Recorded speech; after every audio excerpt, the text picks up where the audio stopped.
So, I recently went to Japan in October of last year and it was a lot of fun. So I wanted to make a video going over what I did so that you have a good idea of what you're getting into when you plan a trip to Japan.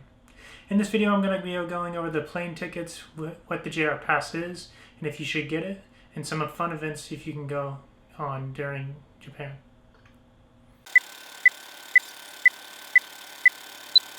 So I recently went to Japan in October of last year, and it was a lot of fun.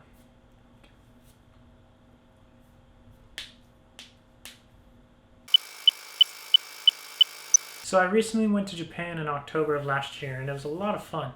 So I wanted to make a video going over what I did so that you can have a good idea of what you're getting into when you plan a trip to Japan. In this video I'll be going over how to get your plane tickets, what the JR Pass is and if you should get it, and some of the fun events that you can go do in Japan.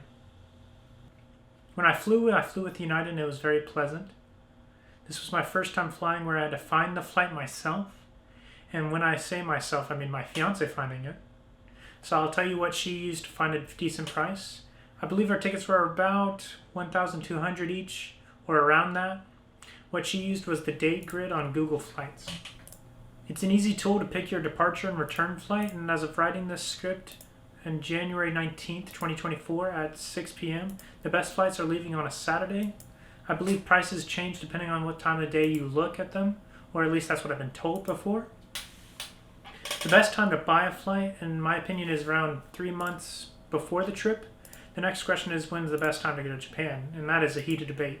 You might want to go see the cherry blossoms or experience summer festivals or have Christmas in Japan. But what I like most is saving money when booking a flight, and as of right now, flights are the cheapest in September and October. What is the JR Pass? It's a Japan Rail Pass, a ticket that lets you use JR lines and JR bullet trains. It's a pass that is only available for travelers visiting Japan. You can buy the JR Pass for 50,000 yen for 7 days and 80,000 yen for 14 days.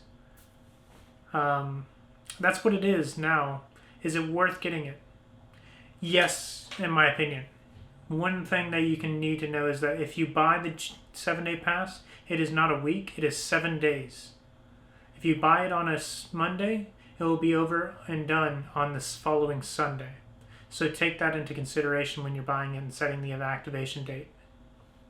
Some of the things that my fiance and I did were Team Labs Planets, Studio Ghibli Park, and Moomin Valley Park.